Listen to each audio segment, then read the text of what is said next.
This is Daily Blast Live. We're talking about what you're talking about. Oh my gosh. Get real. No. Y'all, just stop. This is a sham. It's finally here. Drum roll. Welcome to DBL. Today we are looking back at our conversations with the people who grew up with, who we grew up with on TV and in the movies, including stars from the hit show Full House, so we all remember him as Uncle Jesse. Now, John Stamos was here to talk about how his show, Big Shots, paid tribute to his friend Bob Saget and what he loves most about being a dad. Take a look. The heartbreak for me was that he didn't know it. He didn't know how loved he was.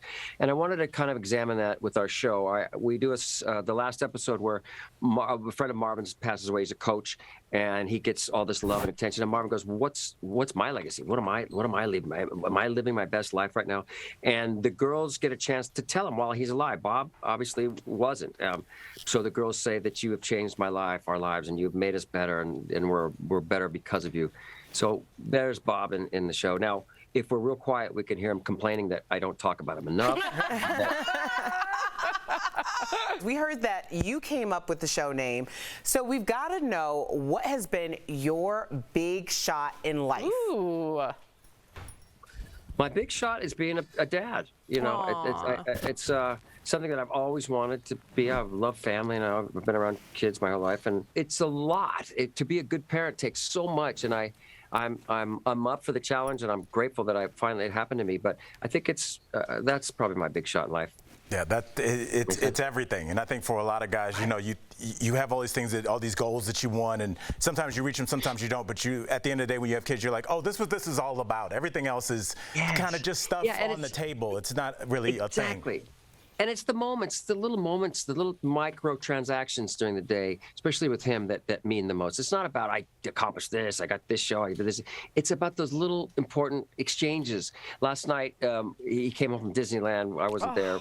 And I was carrying, he was asleep. I carried him to the thing. And I had so much to do today. I had to get ready for this, and I had to finish some other work. And I put him in his bed, and he was quiet. And then I'm creeping. I was, Dad, yes, son, will you read me a bedtime story? Yes. Yeah. I put everything else aside, of course, and I sat there, and it's just beautiful. Those moments are what it's about, I think. Amen. Yeah. I was strangely thinking about John Stamos the other day, as I often do. But I was wondering, I wasn't there for that interview, but I'd want to ask him if he believes in reincarnation. Because if he does, if you're John Stamos here on Earth, what do you come back as? That's a tough one. Oh. I know. You know what I mean? Yeah. That's the top of the tops. Yeah. I mean, well, I don't know if it's the top of the tops, but it's pretty good. He's had a good run. Yeah, I'll take it. You have very deep thoughts about John Stamos. Yeah, and I don't even do drugs. Yeah. just thinking about it. Just thinking about John Stamos, skipping along. All right. Speaking of Full House, Candace Cameron Bure, who played DJ Tanner on Full House, is no stranger to controversy. She's even gotten flack from her own kids for showing PDA with her husband of more than 25 years. Here's what she said. Married 25 years. If it grosses the kids out, I don't care. I'm happy that my husband and I are in love, and it's okay. We're going to keep kissing till the end and showing affection till the end. And when she's married one day, she'll understand that it's not as disgusting as it seems. Do you guys hold hands when you walk down the street? Yes. We hold hands in the car, like everything. do you guys hold hands while sleeping like Erica Cobb, our co-host, and her husband do? That's too much. Do you really? That's too much. Sleeping. You know, first of all, don't act like you outed me, okay? I didn't know I am that, very Erica. proud to hold hands with my husband. That's a bit much. Okay, You should be. Okay, first of all, I'm in a marriage that's working, and so I'm very happy. I'm not the cuddler. Oh. Yeah. Okay. All right. See, it's less hot that way. All right. You guys hold okay, I'm sorry. And Candace, you don't have to act like that's normal. Erica, I love you, but that's weird. Okay. That's super weird. Nobody asked you, Al. Okay, Nobody asked you. That's very true.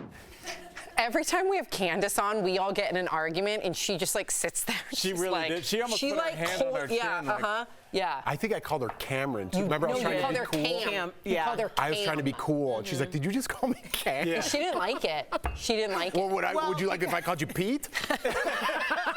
I think you were going for Can. You were going for Ken. No, we had Yeah. Cameron Matheson on, and then I was trying to be cool and like. I was just trying to help. Thank you. I know. It was. It wasn't. Yeah. But holding hands in the car is a little weird. It's a little. It's not No, the car. she's It's in bed. in yeah, bed, that's they hold even hands. weirder. And finally, Jodie Sweetin played their sister Stephanie in Full House. Watch as she and Sam bonded Oh over my their gosh. super creepy American Girl dolls. Watch this. Oh man, I loved American Girl dolls, but like before they were American Girl dolls, they were called Pleasant Company, and it was like this whole thing. That was when I got into them, and then became American Girl, the whole thing. So I will send my dolls. I was very into it. You're channeling me. Did we have the same childhood? Did we have the same moment? Have my Samantha doll. Oh my God. Oh, Jodie, why did Yep. you do this? Okay, wait, Sam Jodie. has terrifying dolls. I Go brought ahead. her in before because she's the original 1984 version. Yep. And Yeah. Al thinks she's terrifying. Jodie, I'll DM you a picture. The doll talks when Sam leaves the house. It's really, Look, it's I get it. I'm actually weirdly afraid of dolls. My mom collected them. I don't know, like I kind of, but those ones would be 'cause you're okay, but I'd normal. have to put them in a closet at night. No joke. I would put them in a closet. Did Al just subliminally sneak into Jodie's DMs? Is that what just happened? No, I mean, if I send you a picture of this doll, it'll get my account suspended. That's how scary this. Jodie Way to right clock in. Al's and Jodie's DM. But it's like it's not obviously a romantic thing, because when you see that, you're just like, oh, Al was right. Sam's dolls are terrifying. And Sam, this is more of an intervention than a TV show. You need to get rid of those. Oh, really? Yeah, the And- original 1984 version, that's not a thing. Oh, okay, would you tell someone to throw away $2,000 in cash because that's how much she's worth? If they were stuffed inside that doll, yes. Coming up on DBL, our interview with Barry Bostwick from the Rocky Horror Picture Show, how he's celebrating the 47th anniversary of the cult classic. Plus, we talk with singer and actress Lisa Hartman Black about what it's like to tour with her husband, Clint Black. So we're going to bring back up the American Girl doll. I was shocked that Jodie Sweetin knew that the original was called Pleasant Company. It was never called American Girl doll. That happened 15 years ago. Doesn't that sound like the title of a horror movie, though? Pleasant Company. Yeah. Doesn't it? It came in a catalog. So this was before the internet. I remember the catalog would show up to my house and I would look through it and I'd get so excited because you could pick out like a picnic basket for her. You could pick out, which I have. You could pick out her bed, which I have. And so when Sophie, which my daughter, she's 5.5 now, I just discovered that she is ready, stop it Al, to play with Samantha doll. So I brought her out of her case. Sophie was so excited. She was not. Yes, she was. Mark, my husband, went to check in on her in the room and she said, Daddy, you can't She come was in fighting here. for her life against the doll. She said, Daddy, you can't come in here. This is a very special doll and no one's allowed to play with her but me. Yeah, I used to say that too. What? Oh my God, just go. I can't. I don't even know what to say. Seriously? I'm embarrassed. So very weird. Did you really take it there? No, it's I a was weird talking about doll. something super innocent and you took it there. How do you know where I took it? I just said We I had all maybe know I what had a you're- doll too. Why can't I have dolls? Okay. Man, boys had what was Boys one? should be able to play Boys with had dolls. well, this is in the 80s. They had My Buddy, which I is remember? I had my Remember buddy. My Buddy? My buddy and me. Yes, and then they made My Kid buddy. Sister to go with My Buddy. I remember. My buddy. No, wait, was My Chucky My buddy. Buddy? My buddy and me. I mean, not the same place. Kid sister, kid sister. Everywhere something goes, kid sister goes, kid sister. That's not how it goes. Ann and Andy, wasn't it the Andy It's like doll if that she went up wasn't there? here, I'd still miss her. or Yeah, something. yeah.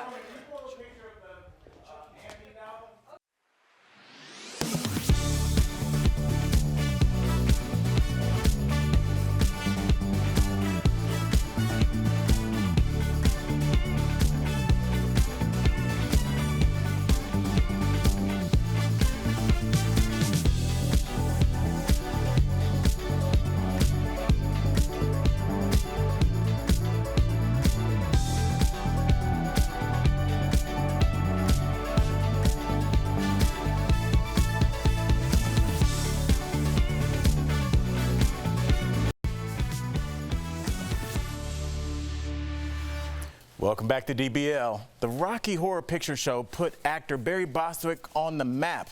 He played Brad Major, who had the strangest night of his life at Dr. Frankfurter's castle.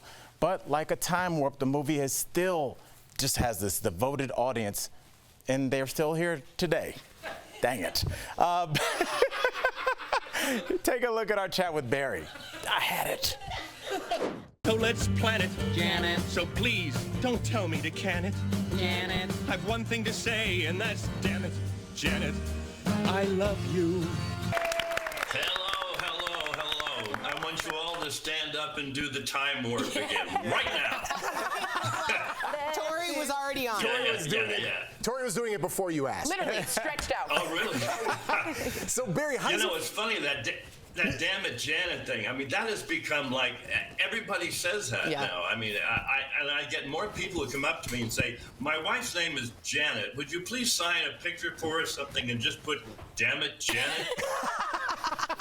Well, at least you don't have to come up with something clever. That's perfect. That's perfect. But how does it feel seeing crazy fans coming up to you still over the Rocky Horror Picture Show 47 years later? Well, you know what's interesting is that we have all different kinds of fans, but right now we're on our third generation.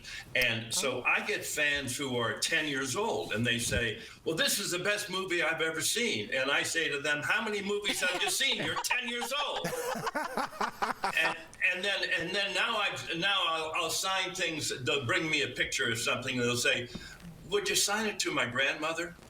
Oh, that's harsh. And then other ones will say, will you sign it to my mother? And I say, yeah, of course I will. Of course I will. It's such a sweet thing. It's such a sweet thing. But I've never had a bad experience with a fan in 47 years. Wow. I have to tell you that. Wow. Wow, just look at you just bringing generations together. I love it. But what the younger generations may not know is that this movie was initially a box office flop. So did you ever expect the cult following after the midnight showing started? No. You know, one of the reviews said it was the worst movie ever made. And I always recall a line that Tim Curry has in it, and he says, we didn't make it for you. Yeah, I love it. And that's sort of been the whole thing. I mean, we made it for an audience which would get it, which would get the fact that it's basically about sex, drugs, and rock and roll, and it's about the loss of innocence. Every character in it loses his innocence. So it has been the coming of age thing that every 12, 13-year-old hopefully will go see and maybe explore in their lives how they could do their life a little different. Or, hey, there's other things out in this world that maybe I should look into. It's like their bar and bat mitzvah seeing this, the 12 and 13-year-olds. The live immersive shows seem like such a party. I was in Munich for Oktoberfest, and I took a train just so I could go to a midnight showing, a Rocky Horror Picture Show in German. Did you want to pass out in that theater instead of an American one? Okay, what's the best part about being in the audience of that when you see it all that? I think the best part is you just leave everything outside the door and you come in and you become part of this happening, this party. It's just a big party. Brad says, it's just a party, Janet. And that's what we're trying to do, is just throw a big party at all these theaters. I mean, if you're worried about recession, don't. Come in, get a prop bag, and throw crap at me. I like that answer. That's going on the reel. Is the line you get the most, damn it, Janet? I have to imagine, right? Yeah, that damn it, Janet, and don't dream it, be it. I think it's something that people have carried away. Which was actually, don't dream it, be it, was actually part of the advertisement for a underwear line in Hollywood way back when, and see, he stole it, and now it means totally something else. Don't dream it, be it. Do you think there's a place that sells Franken fritters over 47 years? Maybe. That sells fritters? There's got to be, right? Over 47 years. Somebody came up with that concept. That's good. Everything. I see all kinds of advertising where they've used a line from this movie, and and they've never had to pay for it because we made this movie so long ago that nobody gets anything. VHS tapes didn't even exist when we made the movie, and so the shadow cast. One of the reasons we're doing this tour is because we're getting a shadow cast from all these different cities, 17 different cities, and they will do the show in front of the screen, and then. Larry Wiesel, who's the head of the fan club all over the world, travels with me, and we do a whole opening party and costume contest and this and that. That's so cool. Yeah, That's so cool. You embrace all that. When they're in Denver, we're going to go. Yeah, we are going to go. Yeah. Oh, heck yeah. Absolutely. Barry, thank you so much. Oh, We really can't thank you enough. Tori promises to never do the time warp again on the show. We'll be right back.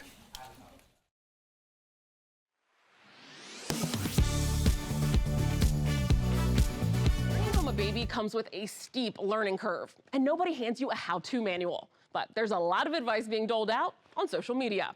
Multiple posts on Twitter recently went viral, claiming that giving water to babies before they're 6 months old is potentially dangerous. But is that true? Let's verify. Our sources are the American Academy of Pediatrics, Children's Health of Orange County, and Dr. Jasmine Pendergrass, Pediatric Chief Resident at Baylor College of Medicine, Texas Children's Hospital. Babies under 6 months old should only drink breast milk or formula, according to the American Academy of Pediatrics and Children's Health of Orange County. All of the hydration and nutrients babies under 6 months need are in those two liquids, according to Pediatric Chief Resident Dr. Jasmine Pendergrass. Breast milk is made of mostly water. We are talking upwards of 80 to 90%, which is why you don't need to add water when breastfeeding. As for formula, there are specific instructions for how much water to add so that your baby gets the correct amount of fluid that they need. Dr. Pendergrass says too much water can lead to a condition called water intoxication.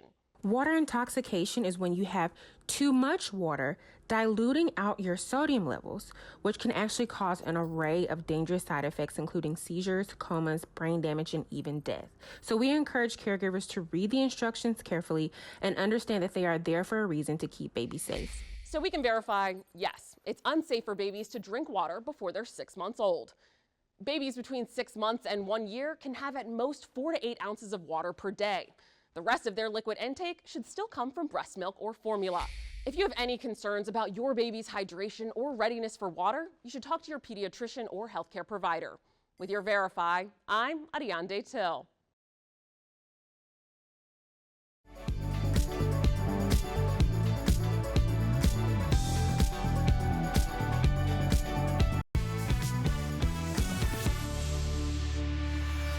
Welcome back. Playing CG and Kathy in Knots Landing launched her career. But now she's taking her singing talents on the road with her husband, Clint Black, and their daughter. Earlier, we talked to actress and singer Lisa Hartman Black to hear all about the Mostly Hits and the Misses tour. Check it out. Hi, Lisa. Good to see you. So I want to ask you, the Mostly Hits and the Misses tour, it includes a little nod to your time on Knots Landing. You said you had an amazing time there, but you also had amazing hair and outfits on the show. So we were wondering, Sam and I mostly, did you get to keep anything you wore for the show? You know, I just happen to have something right here. Oh. Funny you should mention. Oh, my word. How cool would this? Oh my gosh, I love this. Oh, that's amazing. This is the donut dress, yeah. Do you ever put it on? Yeah, just by yourself? That would be kind of creepy, don't you think? But yes. I think you're right. Yes, you're I great. think you're right. Just in the mirror, just dressing yourself. With that outfit, that's insane. I know it is. I had actually Lily put it on the other night, and oh my gosh, it was an emotional moment. It's great that I still have it and that it's still intact and that the sequins are still on it and everything. Yeah, it's pretty amazing. Oh, you guys have? Oh, you're so sweet. What a rock star! Look for. I know, right?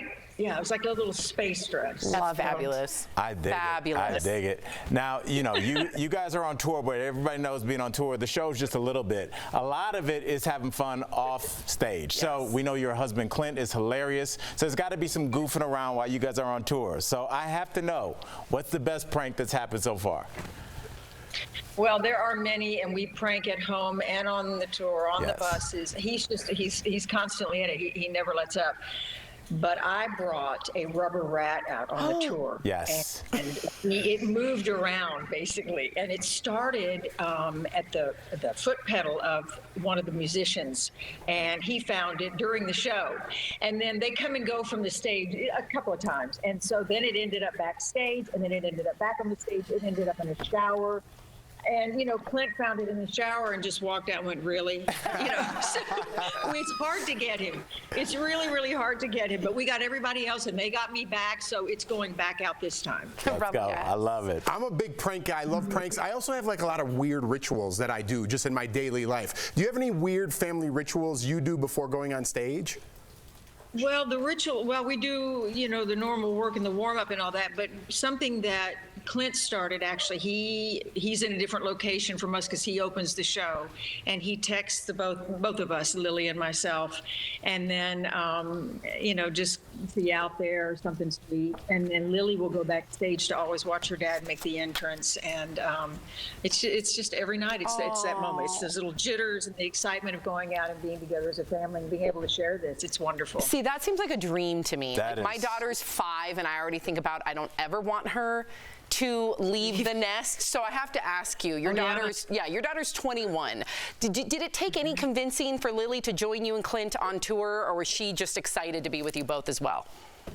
No, she's been a little entertainer since she was a little bitty. She used to run around the house and become Lily the vet or Lily the concierge, and she'd go into all these accents, and little Clint and I would look at each other like, oh my God, we're in trouble. And I would love for her to be a veterinarian. Can't you just do that? But she's hell-bent on it. She loves tour. She sings, and she plays trumpet. She plays drums. She's playing guitar now, and she's working on her writing skills, and she's got an EP coming out actually tonight at midnight. Wow. Let's go, Lily. I know. Yes, where can we find it? Wait, let me tell you, because I have more about that. It was just announced Lily is releasing a 3-song EP that includes her first studio recording, and is written by Clint and David Foster, who is an icon. So what a special moment for Lily. I wanted to ask you, were you in the studio while she sang, or does she need everybody get out? No, she's a social butterfly, and that's going to serve her well, in this business. But we were all in there, and it was just great. She's doing songs from the tour, and then, as you said, this other song, "Never Knew Love," and we, we had a moment, a big hug in the beginning. Here we go. Let's pull the trigger. Let's do this, and then it came time for overdubs, and Brent Mason was in there, and he was doing these guitar licks that were so fast that we were just like our heads were spinning. So there's so many great musical moments that for her especially to experience for the first time, and to be out with Clint's band is amazing. That's amazing. Okay, I have a question. Oh, go ahead. Because I need to know this now. Lily's dropping her LP, EP, and she's going to be on tour. Are you guys going to be on tour with her? Ooh, she's the headliner. So Clint comes out and does this amazing opening, right? And then she and I come and go from the tour. And that's the plan now. So you're a troublemaker. And that's true. Yeah. But I have to say something. I love the way you said Shager. I heard that. Yeah, hey, that's that Ohio Midwest in me. And where'd you go to college in? Man, I went to school in Mississippi. I went and it was New England. It's all over. My accent's all over. You were afraid to say Brown for some reason. I was going to say New England, trying to get the region. He doesn't like to be you don't like the whole Ivy League thing. You should. Something to be proud of. Yeah, you should. Is this, what's happening here? Is this an intervention for my self-esteem? I know, where did we go? Jill is so sweet. Lisa, it was so great talking to you today. You look fantastic, by the way. To our viewers, you can visit clintblack.com/tour to find a Mostly Hits and the Mrs. Tour stop near you. We'll be right back. Thank you. Thank you. Bye. The Mentos and Diet Coke experiment. Take 1 roll of Mentos, a 2-liter bottle of Diet Coke, and Mentos eruption videos have racked up millions of views and comments online.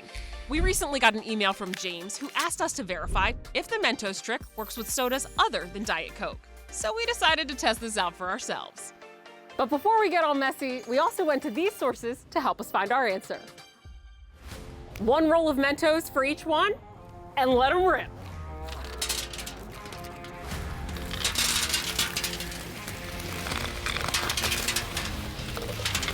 Oh my God, am I getting a shower? Ah! Oh my God! shower. Ah! Oh my God! Oh my God! Clearly, I'm not a trained scientist, and we didn't have a perfect controlled experiment, but you get the picture. Put in Mentos, and the soda goes boom. Our sources confirmed that this reaction will happen with any carbonated drink. So we can verify, yes, the Mentos trick will work with other sodas, not just Diet Coke. Let's really dig into the science to show you why. In order to make soda bubbly, carbon dioxide is added to a liquid under high pressure. When the bottle is sealed, the liquid inside of the bottle is at equilibrium, meaning the carbon dioxide molecules are evenly dissolved throughout the liquid. But once you open the top, the pressure changes, and the liquid inside can hold less CO2. That means the extra CO2 has to go somewhere. If you leave the cap off, the CO2 will continue to escape until the liquid reaches a new equilibrium. That is when soda is flat. To help the CO2 escape faster, you can add a nucleating agent, in this case, a mint Mentos. What makes Mentos an effective nucleating agent is its chemical composition and its unique texture. The surface of the candy, which looks smooth, is actually really rough, and all of those nooks and crannies make it easier for CO2 to find a way out of the liquid. So why do diet sodas seem to have a bigger reaction? Oh my God! According to Reagent, a UK-based chemical manufacturing company, it comes down to the viscosity of the liquid and the presence of other chemicals in the mixture. Drop a marble into 2 types of soda at the same time, and it will take longer for the marble to hit the bottom in a drink that has a higher viscosity. So what does that mean for our experiment? Regular sodas contain sugar, while most diet sodas contain aspartame, a 0-calorie chemical that makes the drink less viscous. That means the Mentos move faster, interacting with more CO2, and that means more bubbles. It's not just viscosity, though. Other chemicals in soda or candy, like caffeine and gelatin, impact how fast CO2 can escape. You may be able to find other candies that can make soda explode, but for now, it seems like Mint Mentos make the biggest mess. With your Verify and a lot to clean up, I'm Ariane Till. If you want to see more footage from our experiment, including bloopers, head to Verify's YouTube channel. Are you skeptical of headlines and what you see on social media? We are too. The Verify newsletter helps you distinguish between true and false information by answering your questions. It provides fast facts on trending topics, spotlights major stories, and even includes a daily fun fact for all those trivia buffs out there. Get Verify's fast facts delivered every weekday to your email inbox. Go to verifythis.com/email to check it out. Welcome back to DBL. We love sharing your comments. And we got a question for me. It says, Jen says, Sam, what would it take for you to sell your American Girl doll today? Well, mine's a Pleasant Company doll. Somebody's That's the Venmo original. address. No, actually, we just looked it up. She goes for around $12K. Yeah, in perfect condition. I thought it was $2K. We looked it up. Her value's appreciated. What about when somebody's daughter's been Sam, do you have any more questions for yourself?